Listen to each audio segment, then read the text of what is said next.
You've probably got one in your wallet right now, but have you ever really thought about it?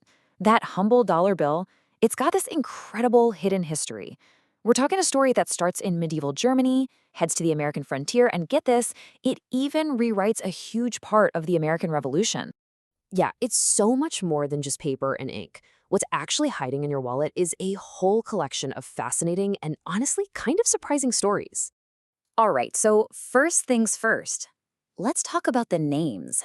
I mean, dollar, buck, where did these words even come from? Turns out, the answers take us on a pretty wild ride. So, the word dollar, believe it or not, it's basically a version of the German word Taler. Now, a Taler was this big silver coin they were minting way back in the 1500s in this valley in Bohemia. The coin's full name was, wait for it, Joachim's Taler. Yeah, a total mouthful, right? It just means from Joachim's Valley. Naturally, people shortened it to just Taler, and that name just stuck. It traveled all over Europe and eventually made its way to America. Okay, but what about a buck? This one's pretty cool.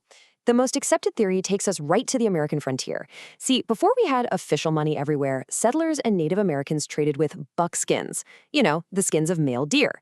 So if something cost $1, it literally meant it cost one deerskin. The term was so common that when paper money came along, the slang just carried right over.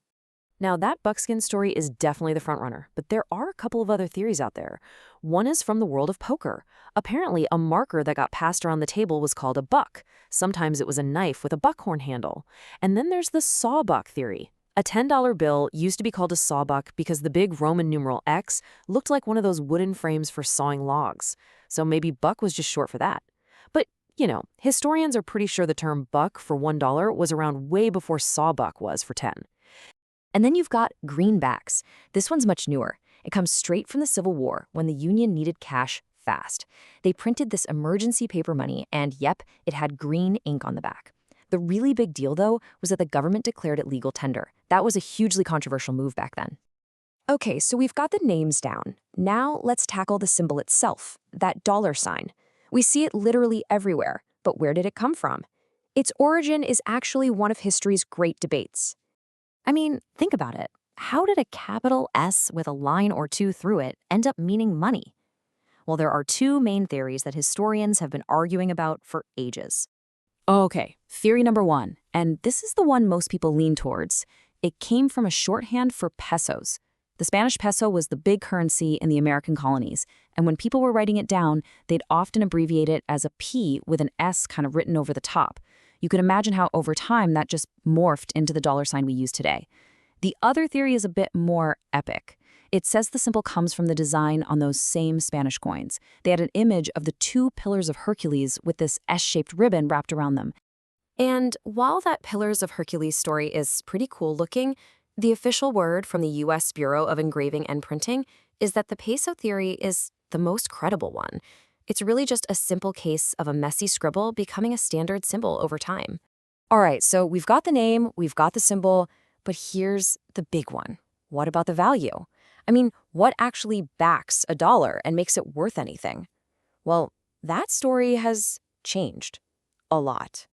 So for a long, long time, the U.S. was on what's called the gold standard. And that meant exactly what it sounds like.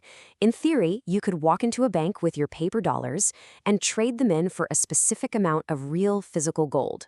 But today, we use something totally different called fiat money.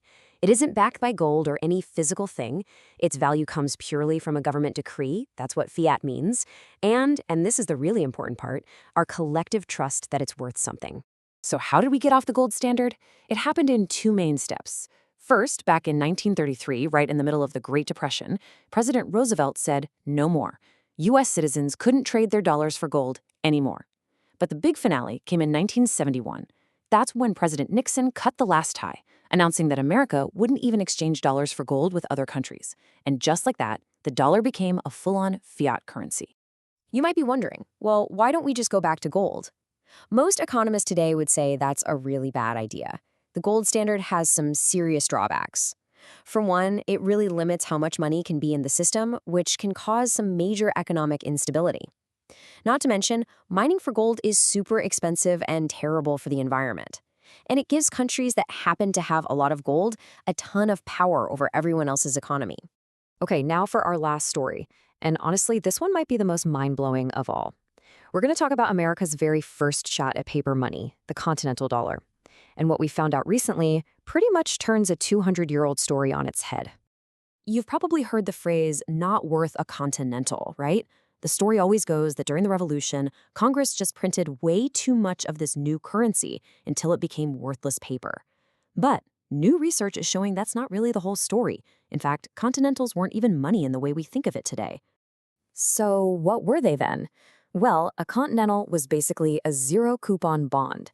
The easiest way to think about it is like an IOU from the government.